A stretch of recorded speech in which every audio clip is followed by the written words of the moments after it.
시청자 여러분 안녕하십니까? 복지TV 뉴스입니다. 복지부가 빈곤층의 자립과 자활을 도모하기 위해 시행하는 기초생활수급자 근로능력평가의 판단 기준을 보다 세분화하는 등의 개선 계획을 발표했습니다. 자세한 소식 박광일 기자가 전합니다. 보건복지부와 국민연금공단은 근로능력평가제도 운영 과정에서 나타난 문제점을 개선하고자 평가 방식을 개선하고 근로능력 판정 유효기간을 일부 확대한다고 밝혔습니다. 현재 기초생활수급자 근로능력평가제도는 18세 이상 64세 이하의 기초생활수급자 가운데 4급 이내 장애인 등 근로무능력자를 제외한 자를 대상으로 운영 중에 있습니다. 제도 개선을 위해 복지부는 15개 항목 15개 평가 기준으로 운영되던 것을 15개 항목 26개 평가 기준으로 늘리고 항목당 평균점을 산출하는 방식으로 바꿀 예정입니다. 세분화된 평가 기준은 건강과 경제적 문제 등 대상자의 일상적인 생활을 파악할 수 있도록 구성됐습니다. 한편 복지부는 변경된 근로능력평가를 올해부터 시행할 계획이라고 밝히며 이를 위해 관련 고시 개정안을 오는 4월까지 마칠 계획이라고 전했습니다. 복지TV 뉴스 박광일입니다. 정부가 올해 소득 위주로 건강보험료를 부과하는 등의 개편안을 내놓기로 했었는데요. 이 모든 계획을 백지화했습니다. 정유린 기자입니다. 생활고에 스스로 목숨을 끊은 송파 세모녀 사건. 이들은 실제적인 소득이 없었는데도 매달 5만 원의 건강보험료를 내야 했습니다. 지역가입자는 소득 대신 재산을 보고 보험료를 매겼기 때문입니다. 이런 불합리를 개선하기 위해 정부가 논의해온 건보료 부과체계 개편안이 돌연 미뤄지게 됐습니다. 현재 지역가입자는 소득이 아닌 자동차와 주택 등 재산 위주로, 직장가입자는 근로소득을 위주로 건보료를 부과해왔습니다. 개선안은 모든 가입자에게 소득 위주로 부과체계를 바꾸는 겁니다. 이렇게 되면 소득이 높은 직장인과 직장 다니는 자녀 밑에서 보험료를 내지 않던 고소득자의 보험료는 적지 않이 오르게 됩니다. 가뜩이나 연말정산이 직장인 세금 폭탄으로 번지고 있는 상황에서 정부는 부담이 늘어나는 고소득 직장 가입자를 설득하기 위한 시간이 더 필요하다는 입장을 피력했습니다. 하지만 시민단체들은 이 같은 정부의 방침에 연말정산 논란 핑계로 정당한 국정과제를 포기하는 것이냐며 일침을 가하고 있습니다. 이런 연말정산과 같은 문제를 가지고 이걸 핑계로 이 부가체계 개편안을 무산시킨 거는 문제가 있는 거죠. 건강보험 제도에 대한 좀 신뢰도도 제고하려고 하면 반드시 소득 중심의 어떤 부가체계 개편이 필요한 거죠. 민심 위반의 경고등이 켜지자 개선안을 뒤엎은 정부의 결정에 건보료 개혁에 대한 논란은 가속화될 것으로 보입니다. 복지TV 뉴스 정유림입니다. 한국납세자연맹이 암이나 중풍, 치매 등도 이 취업이 곤란한 상태로 평소 치료를 받아야 한다면 연말정산 때 장애인 공제를 받을 수 있다고 밝혔습니다. 연맹은 현행 장애인복지법의 엄격한 규정과 달리 연말정산 때 적용하는 세법상 장애인 개념은 폭넓은 사례를 인정하고 있다고 말했습니다. 연맹은 병원에서도 이런 내용을 잘 모르는 경우들이 있는 만큼 장애인 증명서를 요청할 때 해당 증명서가 소득 공제 외 다른 용도로 사용되지 않는다는 사실과 세법 조항을 설명할 필요가 있다고 주장했습니다. 또한 연맹은 해당 증명서가 일반 병원뿐만 아니라 한의원에서도 발급받을 수 있다고 설명했습니다. 경기도가 버스 택시기사 대상 성범죄 예방교육 시행 등의 내용을 포함한 교육 계획을 발표했습니다. 경기도는 2015년도 운수종사자 교육계획 중 성폭력 예방교육을 올해부터 포함했다고 밝혔습니다. 경기도는 지난해 안성시에서 벌어진 버스기사들의 지적장애인 성폭행 사건 등으로 성범죄 관련 교육 요구가 높아짐에 따라 마련된 조치라고 말했습니다. 한편 경기도는 올해부터 운수종사자 교육 대상 범위를 여객 업종에서 화물 업종까지 확대한다고 설명했습니다. 서울노인복지센터가 지난 28일 2015 기자 간담회를 열고 신년 사업 계획을 발표했습니다. 이날 서울노인복지센터 관장인 희유 스님은 올해 본관을 개설해 활동 공간을 확대하고 어르신의 여가와 사회 참여 활동을 강화하는 방향으로 사업을 전개해 나갈 것이라고 밝혔습니다. 이와 함께 센터가 연구하고 진행해온 다양한 사업들을 상반기 중 온라인으로 출판함으로써 노인복지 1번지로서의 연구 기능을 강화할 것이라고 강조했습니다. 한편 지난 2001년 개소한 서울 노인복지센터는 부설기관으로 서울시 어르신상담센터와 서울시 어르신취업훈련센터 등을 운영하고 있습니다. 경기도가 부당한 행정처분이나 오랫동안 해결되지 않은 민원으로 고통받던 민원인들의 입장에서 도와줄 경기도 옴부즈만을 출범했습니다. 김소영 기자입니다. 경기도 옴부즈만이 위촉식을 갖고 본격적인 활동을 시작했습니다. 200여 년 전 스웨덴에서 시작돼 현재는 100여 개 국가에서 운영 중인 옴부즈만은 행정기관의 부당한 처분을 국민의 입장에서 도와주는 제도입니다.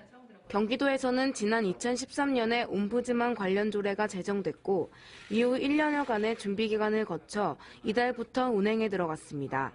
많이 달라졌지만은 아직도 그 일반 주민들이 억울해하고 불편해하고 차별받는 이런 일들이 상존하고 있습니다. 민원인들이 하는 얘기를 끝까지 들어주는 것만으로도 민원의 다각적인 접근을 위해 학계와 법조계, 사회단체 등 각 분야별 전문가 7명이 위촉됐습니다.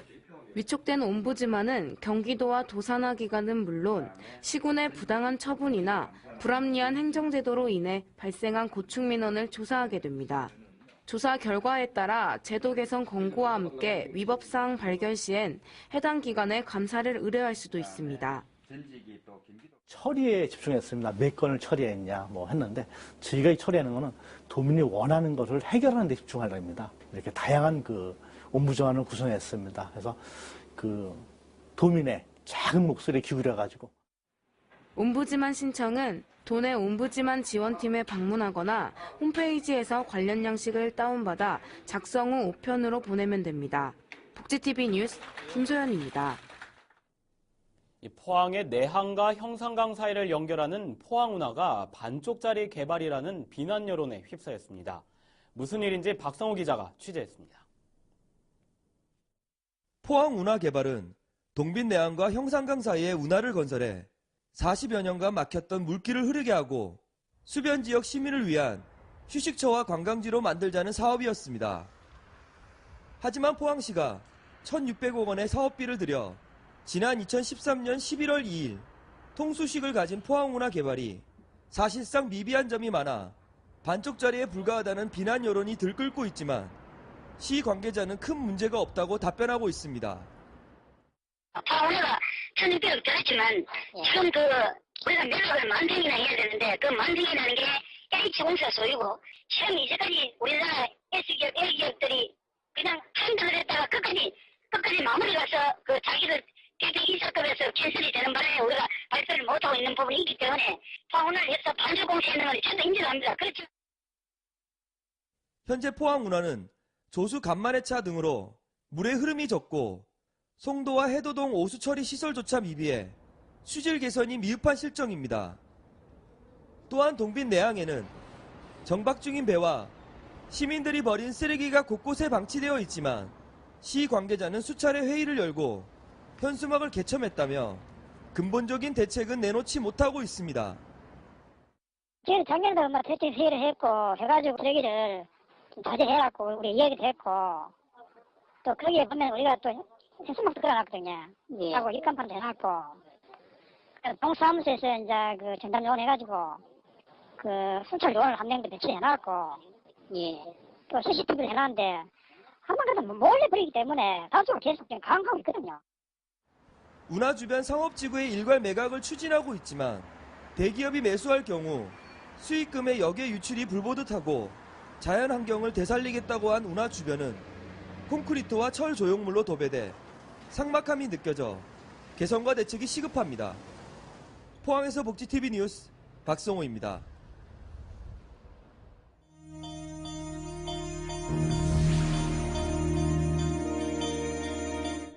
이어서 간추린 뉴스를 전해드립니다. 서울시 교육청은 교육복지 사각지대를 없애고자 2015학년도 교육복지사업학교를 추가 지정했습니다. 이에 따라 서울시는 총 828곳이 교육복지사업 수혜학교가 됩니다. 지정학교들은 학습과 문화체험, 보건복지 등 5개 영역에 걸쳐 학교 실정에 맞게 운영하게 됩니다. 서울시가 치매 환자와 가족, 시설 종사자들에게 희망과 용기를 전하고 치매에 대한 이해를 돕기 위한 체험수기 모음집을 제작해 공개했습니다. 서울시는 이번 모음집을 서울시 광역치매센터 홈페이지에서 무료로 열람 가능하다고 말했습니다. 부평장애인복지관이 다음 달 4일까지 장애인 정보화 교육 수강생을 모집한다고 밝혔습니다. 교육은 2월부터 3월까지 진행되며 교육비는 전액 무료입니다. 인천시에 거주하는 장애인들은 부평장애인복지관에 방문하거나 전화를 통해 신청하면 됩니다. 광주시 동구가 사회 취약계층의 긴급출동 안심폰 300대를 보급한다고 밝혔습니다. 안심폰은 기존 휴대전화에 긴급출동 기능을 더한 이동통신 서비스로 위급 상황 발생 시 사용자가 안심폰 버튼을 누르면 보안업체에서 현장 출동해 상황 대처하고 보호자에게도 자동으로 문자가 전송됩니다. 동구는 저소득 독거노인과 장애인 등을 대상으로 다음 달 13일까지 주민센터 등을 통해 1차 신청을 받는다고 말했습니다.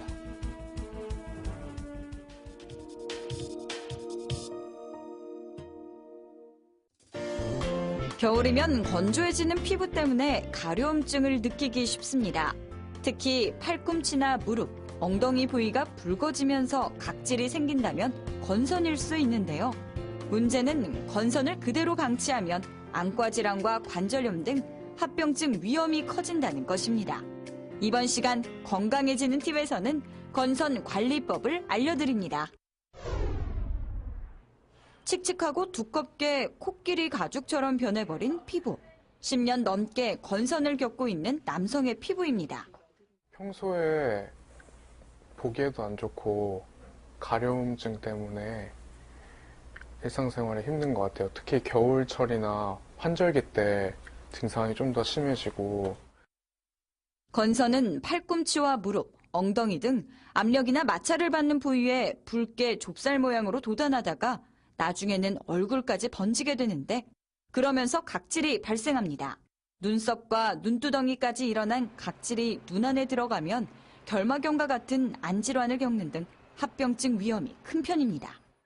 건선은 한 번의 치료로 완치가 되는 그런 질환은 아니지만 건선을 방치하게 되면은 알레르기성 결막염이나 각막염으로 눈 시력이 많이 떨어질 수가 있으며 또 관절염을 야기시키기도 하고 또 실제로 건선 때문에 스트레스 지수가 높아져서 우울증까지 앓는 경우도 있습니다. 건선은 한 번 치료해도 재발이 잘 돼 평생 관리가 필요한데요. 20대에 최초 발병률이 높고 30대에서 50대 중장년층 환자가 절반 이상을 차지하는데 재발이 잘 된다는 것을 알 수 있는 대목입니다. 건선은 보습제를 자주 발라주고 물을 충분히 마셔야 합니다. 또 건선에는 어성초와 구기자가 좋다고 하는데요. 각각 끓는 물에 넣고 끓여서 마시면 가려움증과 건조함을 없애주는데 도움이 됩니다. 별것 아니겠지 하며 방치하면 무서운 질환이 될 수 있는 건선. 건강을 위해 꾸준한 관리가 필요합니다. 이야기가 있는 시간 오늘의 영상 함께 보시죠. 얼마 전 휠체어를 탄 장애인이 길을 건너다 교통사고로 목숨을 잃은 사고가 있었던 횡단보도. 이곳은 신호등이 없어 사고의 가능성이 항상 높았던 곳입니다. 오늘도 시민들은 불안한 마음으로 이곳을 지나고 있습니다.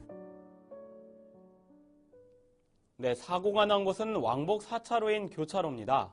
더욱이 방송국 정문과 장애인 단체들이 입주해 있는 건물과 매우 가까운 지점인데요. 과연 이 도로는 왜 지금까지 신호등 하나 없었을까요? 교통신호를 설치하지 않은 당국도 문제지만 이러한 문제점들에 대해서 우리는 너무 무심했던 것은 아니었을까요? 이상으로 복지TV 뉴스를 마칩니다. 시청해주신 여러분 고맙습니다.